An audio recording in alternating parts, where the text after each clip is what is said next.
Hello everyone, कैसे हो आप सभी। उम्मीद है आप सब अच्छे होंगे, बेहतर होंगे। हम पढ़ रहे हैं 2019 का सेट 2 का पेपर 2000 हाई स्कूल का। इसमें अभी तक हमने जो लास्ट वीडियो में करवा दिए हैं, क्वेश्चन नंबर 5 तक करवा दिए हमने। ठीक है, 5 वीडियो अपलोड करी इसकी सेट 2 की। अब हम जो है क्वेश्चन नंबर 6 करेंगे। इसमें क्वेश्चन नंबर 6 में सभी खंड करने हैं आपको। क्वेश्चन नंबर 6 में सभी खंड करने हैं। 4 क्वेश्चन है इसके अंदर, जो है तो चारों ही आपके 4-4 नंबर के क्वेश्चन है। ठीक है, तो पहला क्वेश्चन देखते हैं हम अपना। पहला क्वेश्चन ये चित्र दे रखा है आपको और बता दिया गया है कि एडी जो है ये लंब का निशान है। एडी जो है लंबवत है, लंबवत यानी 90 डिग्री पर है ये।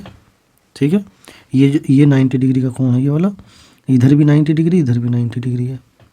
तो ये एडी जो है आपका, ये एडी ये आपका BC पर लंब है, इन्होंने बता दिया है। ठीक है, और इसके बाद ये सिद्ध करना है हमें AB का स्क्वायर प्लस CD का स्क्वायर, BD का स्क्वायर प्लस AC का स्क्वायर, इन दोनों के योग के बराबर है। ठीक है, तो चलिए ऐसा करते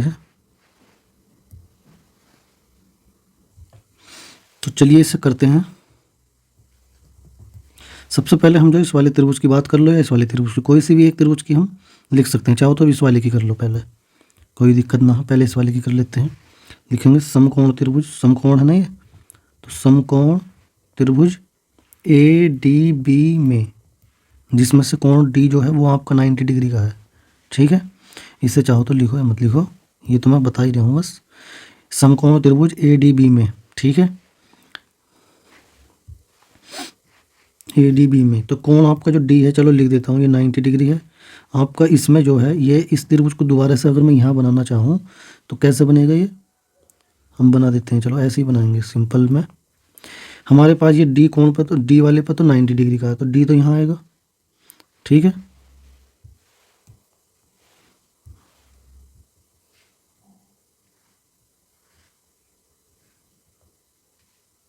तो यहाँ पर तो आएगा तुम्हारा D। ठीक, अब इसके बाद जो A है वो कहाँ पर आएगा, ये आएगा ऊपर, A यहाँ जाएगा, B यहाँ जाएगा। ठीक है, अब ये समकोण त्रिभुज है, हमने इस रूप में बना दिया इसे। तो अब हम इसमें पाइथागोरस, यानी कि जो ये, अगर ये कोण है, इस कोण के अनुसार सामने वाली भुजा आपकी क्या बन जाएगी, लंब, नीचे वाली बन जाएगी आधार, और ये क्या है, कर्ण। ठीक है, सबसे बड़ी भुजा होती है कर्ण।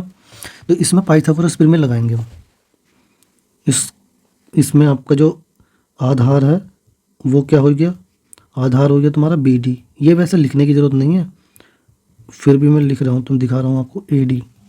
और जो कर्ण है, ये कर्ण है आपका AB। ठीक है, ये सबसे बड़ी भुजा है। अब इसमें पाइथागोरस प्रमेय से,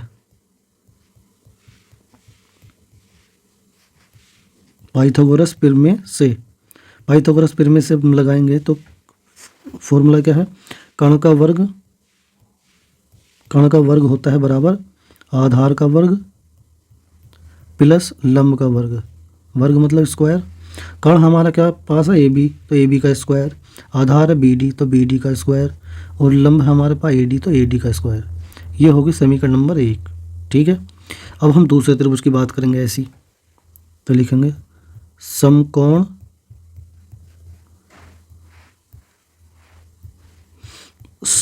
त्रिभुज, दूसरा वाला समकोण त्रिभुज ये वाला ADC में, ये वाले समकोण त्रिभुज में, त्रिभुज हम ऐसे ही बनाते हैं सीधा ही, सिंपल में ही है नहीं। तो अब इस वाले समकोण त्रिभुज में D तो समकोणी है, और एक पे आप लिख सकते हैं A, दूसरे पे आप लिख सकते हैं C। ठीक है, समकोण के सामने वाली भुजा कर्ण है आपकी, एक पे A लिख लो, एक पे C लिख लो, कोई से पे भी लिख लो, इससे कोई दिक्कत ना है। तो अब इस कोण के अनुसार ये बन जाएगी हमारे पास, क्या बनेगा, ये लंब, ये हो जाएगा आधार, और ये हो जाएगा कर्ण।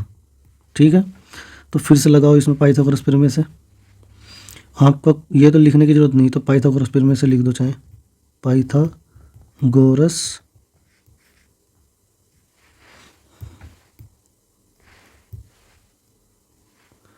प्रमेय से जब हम इसमें पाइथागोरस प्रमेय लगाएंगे तो कर्ण का वर्ग बराबर आधार का वर्ग प्लस लंब का वर्ग। कर्ण हो गया हमारे पास आपका AC, आधार हो गया AD, और लंब हो गया CD। ठीक है, ठीक है, ये होगी समीकरण नंबर 2। अब समीकरण नंबर 1 और 2 में से 1 में से 2 को घटा दो। समीकरण 1 में से 2 को घटाने पर, 1 में से 2 ऐसे क्यों घटाया जा रहा है? देखो, जो हमें सिद्ध करना है इसमें, ये जो ए बी है, इसमें सी डी है, बी डी है और ए सी है, लेकिन इसमें कहीं भी ए डी नहीं है। ये जो ए डी है ये नहीं है, तो इसी को हटाना हमें। चाहो तो इसका मान निकाल के दोनों को बराबर कर दो, चाहे तो घटा दो। तो मैं पहले इन्हें लिखता हूँ, ए बी का स्क्वायर बराबर बी डी का स्क्वायर प्लस ए डी का स्क्वायर। अब इसके नीचे समीकरण नंबर 2 लिखता हूँ, तो ए सी का स्क्वायर माइनस ए डी का स्क्वायर लिख दिया इसमें पहले, तो इसे बाद में लिखेंगे ए डी के नीचे, सी डी का स्क्वायर प्लस ए डी का स्क्वायर। इसके नीचे लिखा क्योंकि हम घटाएंगे, घटाने पर चिन्ह चेंज हो जाएंगे ये सब। अब चिन्ह चेंज हो गए तो ये तो आएगा तुम्हारा ए बी का स्क्वायर माइनस ए सी का स्क्वायर बराबर, ये आएगा बी डी का स्क्वायर माइनस सी डी का स्क्वायर। ये प्लस का, ये माइनस का, ये कट जाएगा, तो ये आएगा। तो अब यहाँ से हमें जो सिद्ध करना था ए बी का स्क्वायर, वो हम निकाल लेते हैं। हमें जो है ए बी और सी डी इधर लाना है, तो इधर ले आओ, बाकी को ऊपर ले जाएंगे राइट साइड में। सी डी जब इधर आएगा तो प्लस का हो जाएगा, ठीक है, सी डी का स्क्वायर। ये हो गया तुम्हारा बी डी का स्क्वायर प्लस ए सी का स्क्वायर, बी डी का स्क्वायर प्लस ए सी का स्क्वायर, यही आएगी हमारे पास। देखो तो यही आएगी, तो यही तो सिद्ध करना था हमें, ठीक है। ये हमारा क्वेश्चन प्रूव्ड हो गया है, सिद्ध हो गया है। चाहो तो आप, ये मैंने घटाने पर लिखा था, आप ऐसा ना करके ऐसे भी कर सकते हैं कि जो हमारे पास नहीं ज्ञात करना है, ए डी नहीं था उसमें, तो ए डी की वैल्यू निकाल लो। जैसे इस वाली समीकरण से ए डी की वैल्यू निकालते तो क्या आती, ए डी की वैल्यू हो जाती A B square minus B D square, B D को पहली तरफ ले जाते हैं। दूसरी समीकरण से ए डी का मान क्या आता, दूसरी समीकरण से मान आता A C square minus C D square. अब इन दोनों मान को, चूँकि दोनों ए डी का स्क्वायर है, तो दोनों को बराबर रख देंगे, बराबर रखेंगे हम, तो दोनों को बराबर रख दो। बराबर रखोगे तो ये आएगी। अब इन्हें एक तरफ कर दो, ए बी का स्क्वायर प्लस सी डी को इधर ले आओ तो प्लस का हो जाएगा, ये ए सी का स्क्वायर प्लस बी डी को इधर लाएंगे तो बी डी का स्क्वायर, तो आना वही है ये, ठीक है। तो ये हमारा सिद्ध हो गया। चाहे तो वैसे कर दो, ए डी का मान निकाल के दोनों को बराबर कर दो, या ऐसे घटा दो, ठीक है। तो ये क्वेश्चन कंप्लीट हो गया। चलिए नेक्स्ट क्वेश्चन देखते हैं। अब नेक्स्ट क्वेश्चन आपके पास ये है, क्वेश्चन नंबर 6। इसमें सिद्ध करना है आपको कोट ए माइनस कोस ए बटे कोट ए प्लस कोस ए बराबर ये, ठीक है। चलिए करते हैं। तो लेफ्ट हैंड साइड ले लेते हैं इसकी, LHS लेफ्ट हैंड साइड, ये आएगा तुम्हारा कोट ए माइनस कोस ए बटे कोट ए प्लस कोस ए। तो हमें ये सिद्ध करना है। तो सबसे पहले जो है हम इसे साइन कोस में बदलेंगे। साइन कोस में बदलने के लिए कोट को ही चेंज करना पड़ेगा। तो कोट ए जो है कोस ए बटे साइन ए होता है, तो ये फॉर्मूला लगा दिया, कोस ए बटे साइन ए। इसमें कन्वर्ट कर दो इसे, तो कोस ए बटे साइन ए माइनस कोस ए, इसके बटे में कुछ नहीं तो एक है, ये भी हो जाएगा कोस ए बटे साइन ए प्लस कोस ए, इसके बटे में कुछ नहीं तो एक ही है। अब हम लेंगे एलसीएम, ठीक है। एलसीएम लेंगे तो हमारे पास ऊपर क्या एलसीएम आएगा, पहले तो ये बड़े वाले बटे का निशान, अब छोटा वाला, ऊपर वाले में से साइन ए में से और 1 में से साइन ए कॉमन आ जाएगा, एलसीएम आ जाएगा। तो ये साइन ए और साइन ए सेम है, तो ऊपर वाली जो संख्या लिख रही है कोस ए, ये जो कोस ए लिख रहा है इसे ऐसे लिखेंगे, माइनस यहाँ पर 1 है तो कोस साइन ए की गुणा कोस ए से हो जाएगी, तो साइन ए इंटू कोस ए हो जाएगा। नीचे भी यहाँ पर साइन ए कॉमन आ जाएगा, एलसीएम आ जाएगा। साइन ए और साइन ए सेम है तो ऊपर वाली संख्या कोस ए ऐसे लिख देंगे प्लस, अब यहाँ पर 1 लिखा हुआ तो साइन ए की मल्टीप्लाई हो जाएगी कोस ए से, तो साइन ए इंटू कोस ए, ठीक है। अब देखो ये वाला जो साइन ए है ये तो हो जाएगा कैंसिल आउट, ठीक, ये हो जाएगा कैंसिल आउट। अब जो बच गया उसे लिख दो, कोस ए माइनस साइन ए इंटू कोस ए बटे कोस ए प्लस साइन ए इंटू कोस ए। अब ऊपर से भी और नीचे से भी आपको दिखाई दे रहा होगा कोस ए कॉमन आ रहा है, कॉमन लेंगे तो यहाँ 1 बचेगा, यहाँ बचेगा साइन ए, क्योंकि कोस ए तो कॉमन ले लिया हमने। नीचे भी कोस ए कॉमन आ गया तो 1 प्लस साइन ए, ये आ गया। अब आप देख पा रहे हैं कोस ए कैंसिल आउट हो जाएगा ये, तो ये बचा आपका, ठीक है, 1 माइनस साइन ए बटे 1 प्लस साइन ए। अब जो हमारा जो आंसर है वो कोसैक में है, कोसैक में, तो इसे कोसैक में कन्वर्ट कर लेंगे। तो हमें पता है जो साइन ए होता है वो 1 बटा कोसैक ए होता है, तो इसे बदल देंगे, तो 1 माइनस 1 बटा कोसैक ए बटे 1 प्लस यो भी 1 बटा कोसैक ए। अब इसमें ऊपर भी एलसीएम लेंगे, नीचे भी, तो एलसीएम इसमें तो आ जाएगा कोसेक ए, तो कोसेक ए की 1 से गुणा करेंगे तो यहाँ आ जाएगा कोसेक ए -1 बटा, सेम टू सेम यहाँ पे भी ऐसे आएगा, कोसेक ए एलसीएम लेंगे, यहाँ 1 से मल्टीप्लाई होगी तो कोसेक ए, ठीक है, अब +1, ठीक है। अब ये देखो यहाँ कोसेक ए जो कैंसिल आउट हो जाएगा, तो बचा क्या आपका, बचा ये कोसेक ए -1 बटे कोसेक ए +1, यही हमें लाना था, यही क्या है इसकी राइट हैंड साइड, तो ये भी प्रूव्ड हो गया आपका, ठीक। तो ये क्वेश्चन भी कंप्लीट हो गया। चलिए नेक्स्ट क्वेश्चन देखते हैं अब हम।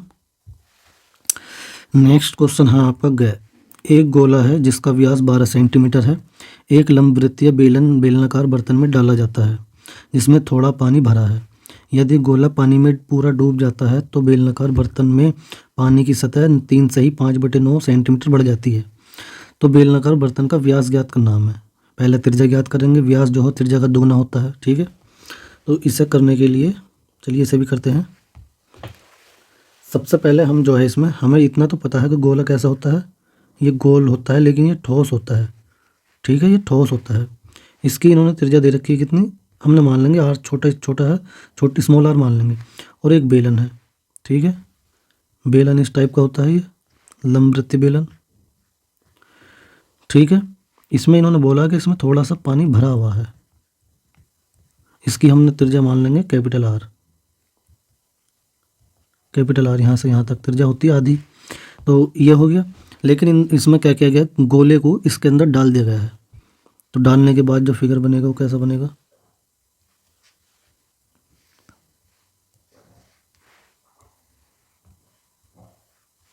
हमने माना इसकी ये अभी लिख देंगे हम, h1 जो है इसकी ऊंचाई तक है, ये जहाँ तक जब पानी भरा हुआ है इसके अंदर, ठीक है। अब जैसे इसके अंदर गोला हमने डाल दिया तो हमने इसकी जो ऊंचाई है वो कुछ बढ़ तो जाएगी, तो पहली वाली ऊंचाई को मैं बता सकता हूँ, यहाँ से मान लो यहाँ तक था, ठीक है, पहली वाली ऊंचाई जो है उसकी यहाँ तक थी मान लो, है नहीं, ठीक। तो इसमें तो ये पानी भरा हुआ है, पानी को हम चलो ऐसे दिखा देते हैं, या वाइट से दिखा सकते थे पानी हम, वाइट से,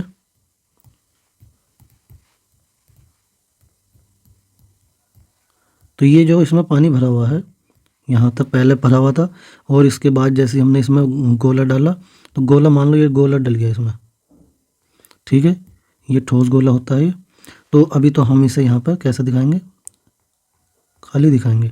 तो अब हम जो इसमें इसकी जो त्रिज्या है वो कितनी है, स्मॉल आर है, इसकी त्रिज्या कितनी है, कैपिटल आर है, ठीक है। अब यहाँ पे इसमें पानी भर जाएगा, जैसे पानी की सतह ऊपर बढ़ जाएगी, जैसे इसमें गोला डाला हमने तो पानी की सतह उठ गई, और उठ कर कहाँ पहुँच गई, अब यहाँ पर आ गई अब, ठीक है। पहले यहाँ थी, तो पहले की जो ऊंचाई थी वो h1 थी मान लो, अब जो टोटल ऊंचाई है वो कितनी हो जाएगी, h2 होगी मान लो, ठीक है, यहाँ से यहाँ तक, ठीक। तो ये जो ऊंचाई है ये वाली ऊंचाई होगी h2 - h1, बड़ी में से छोटी घटा देंगे तो ये वाली ऊंचाई आ जाएगी यहाँ से यहाँ तक, ठीक है। लेकिन अब हमें क्या निकालना है, हमें निकालना है बड़े वाली बेलनाकार बर्तन की त्रिज्या ज्ञात करनी है यार। इसमें जब हमने गोला डाला तो गोला डालने के बाद जो पानी की सतह ऊपर बढ़ी है तो उस एरिया का आयतन, यानी इतनी एरिया बढ़ जाएगी, जिसका बेलनाकार रूप में ही बढ़ा है, लेकिन जो इसका जो पानी बढ़ चुका है, इंक्रीज हो गया है, इसका आयतन और गोले का आयतन सेम ही रहेगा, क्योंकि इसने अपने भार के बराबर ही पानी को ऊपर की तरफ कर दिया है, तो दोनों का आयतन सेम रहेगा। तो अब हम यहाँ पर लिख देते हैं थोड़ी सी चीज़, हम क्या क्या मानेंगे। सबसे पहले हम लिख लेते हैं, माना गोले की त्रिज्या स्मॉल आर है, ठीक है, और बेलनाकार बर्तन की त्रिज्या, बेलनाकार बर्तन की त्रिज्या कैपिटल आर है, ठीक है। तो इन्होंने हमें दिया क्या है, दिया है इन्होंने हमें एक तो दे रखा है व्यास, जो 2r है वो दे रखा था 12 सेंटीमीटर, जो गोला है उसका व्यास दे रखा हमने 12 सेंटीमीटर हो गया। व्यास जो हो त्रिज्या का दुगना होता है, 2 गुणा त्रिज्या, ये हमें इन्होंने व्यास ही दिया था, गोले का व्यास। तो इस यहाँ से r का मान कितना जाएगा, 12/2 कट जाएगा तो 6 सेंटीमीटर जाएगा, तो r का मान आ गया 6 सेंटीमीटर, गोले की त्रिज्या आ गई हमारे पास, ठीक है। लेकिन अब इसके बाद और क्या मानना है, h1 जो है इसमें क्या है, h1 है आपका, पहले h1 H1 तो आपको दिख ही रहा है, इसमें हमने बता ही दिया है कि H1 ऊंचाई तक जो इसमें पानी भरा हुआ है ये है H1, यहाँ तक पानी भरा हुआ है H1, ये यहाँ तक, ठीक है। तो हम इसमें अब लिखते हैं माना जो V1 है इसमें वो क्या है, H1 ऊंचाई तक पानी से भरे बेलनाकार बर्तन का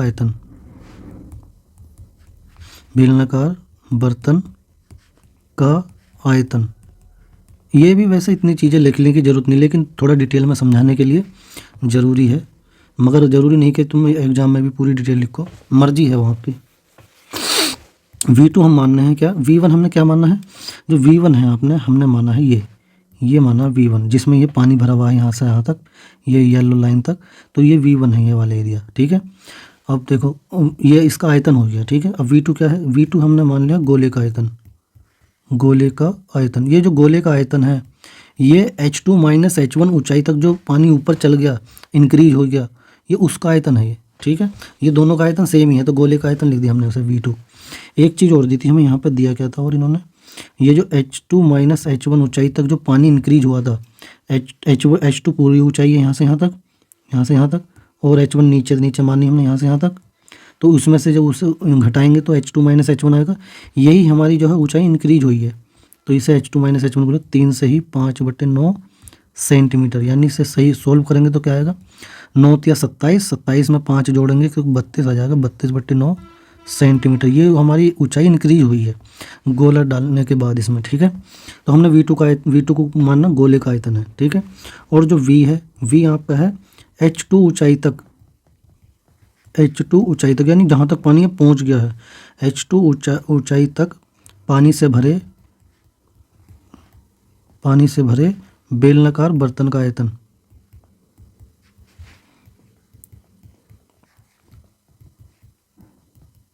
ये मैं डिटेल में लिख रहा हूँ यहाँ पर, लेकिन समझाने के लिए ज़रूरी है ना। तो अब जो ऊंचाई कहाँ तक हो गई थी, H2 तक हो गई थी पानी जो गोला डालने के बाद, तो वहाँ तक का टोटल आयतन है ये जो टोटल आयतन है यही तो बराबर होगा, तब किसके बराबर होगा, टोटल आयतन। मैं लिखना चाहूँ तो ऐसा लिख दूंगा, H2 ऊंचाई तक पानी से भरे बेलनाकार बर्तन का आयतन बराबर होगा H1 ऊंचाई तक पानी से भरे बेलनाकार बर्तन का आयतन प्लस गोले का आयतन, ठीक है।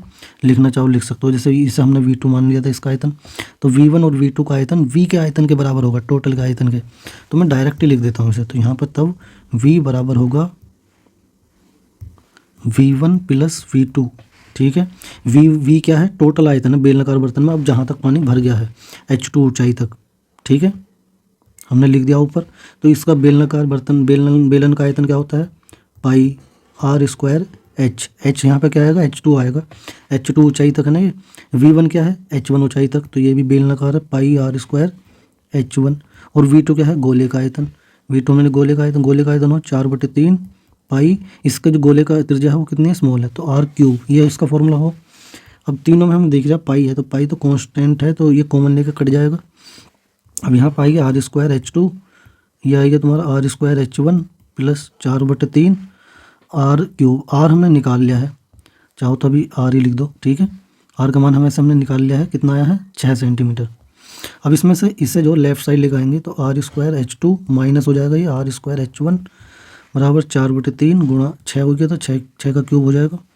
इसमें से R स्क्वायर कॉमन आ रहा है, तो H2 माइनस H1 बराबर 4/3 गुणा 6 गुणा 6 गुणा 6 घात 3 है, 3 बार लिखेंगे, एक काट दिया हमने, 2 बार कट जाएगा, 3 दूनी 6।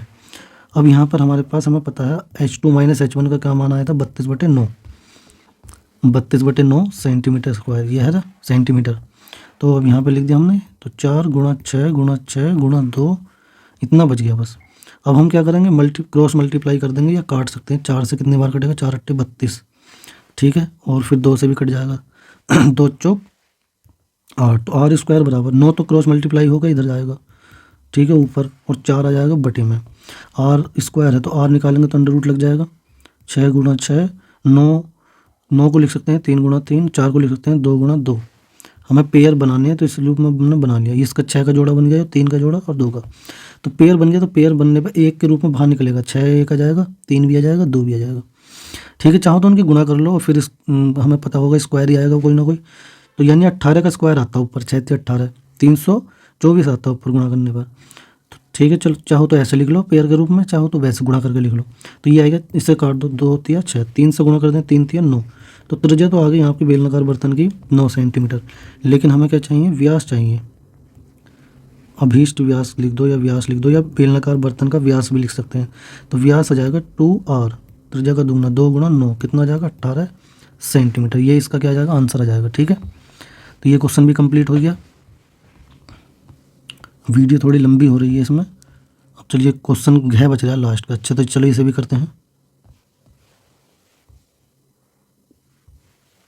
लास्ट वाला क्वेश्चन आपका है ये। 2 अंकों की संख्या है, 2 अंकों से बनी एक संख्या एवं उसके अंकों को उलटने पर बनी संख्या का योग इतना है। यदि संख्या के अंकों का अंतर इतना है तो संख्या ज्ञात कीजिए। ठीक है, माना संख्या के इकाई का अंक जो है वो x है तथा दहाई का अंक डिजिट जो है आपका वो y है। ठीक है, तो जैसे कि आपकी कोई 11 संख्या है, 11 है, तो इसमें इकाई का अंक क्या है 1 और दहाई का अंक क्या है 1। तो इसे अगर हम संख्या के रूप में अगर थोड़ा सा तोड़ के लिखें तो ऐसे लिख सकते हैं, इसे 10 एकम 10, 10 और में 1 जोड़ेंगे 11 आ जाएगा। तो इकाई वाले को तो 1 से गुणा कर लेते हैं, चाहे तो ऐसे भी लिख लो इसे। ठीक है, 10 गुणा 1 प्लस 1 ही आएगा ये। इकाई वाला तो ऐसे ही आ जाएगा, और दहाई वाला जो अंक लिखा होता है उसे 10 से गुणा करके लिखते हैं, तब हमारी ये संख्या आती है। चाहो तो तुम कोई और संख्या ले लो, 15 है, इकाई 5 लिख दिया इसे अलग, ऐसे 5 गुणा 1 भी लिख सकते हैं। अगला अंक क्या 1, तो 10 की गुणा 1 से करेंगे, इकाई दहाई, तो ये संख्या आ गई 10 गुणा 1 प्लस 5, तभी तो ये 15 आएगा, 10 प्लस 5 15। ठीक है, इसे इस रूप में हम तोड़ सकते हैं। तो अब हम जो इसे भी ऐसे लिखेंगे। हमने इकाई का अंक मान लिया कितना है x, और दहाई का भी अंक मान लिया, तब संख्या कैसी हो जाएगी आपकी, तब संख्या आपकी जो बनेगी, इकाई का अंक तो 1 से गुणा कर देंगे और दहाई वाले अंक को 10 से गुणा करेंगे, तो संख्या जो आपकी हो जाएगी 10y प्लस x हो गई। ठीक है, 10y प्लस x। अब वो कह रहा है संख्या को उलट दिया, संख्या के अंकों को उलट दिया, उलटने पर बनी संख्या। तो संख्या के अंकों को उलटने पर बनी संख्या, जब संख्या के अंकों को उलट दोगे तो बिल्कुल विपरीत बन जाएगी। यहाँ पर 10x आ जाएगा, यहाँ पर जाएगा y।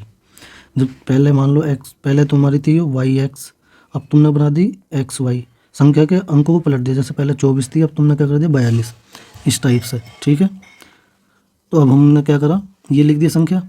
इन्होंने बोला है इन दो बनी संख्या का योग है, तो इन्होंने दिया क्या है हमें, तब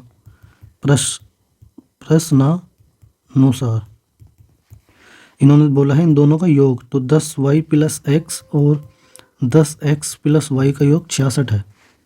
ठीक है, ये समीकरण 1 हो जाएगी। इन दोनों को जोड़ेंगे तो 11x हो गया और ये हो जाएगा 11y बराबर 66। 11 कॉमन ले लेंगे तो x प्लस y आएगा बराबर 66। 11 से काट देंगे, 11 चंग 66, तो x प्लस y बराबर आएगा तुम्हारा 6। ये समीकरण नंबर 1 हो गई। ठीक, दूसरी कंडीशन क्या दे रखी इन्होंने, यदि संख्या के अंकों का अंतर 2 है तथा संख्या के अंतर, तो x माइनस वाई लिख देते हैं, x माइनस वाई बराबर 2। बड़ी संख्या में से बड़े मतलब x माइनस वाई बराबर 2 लिखते हैं।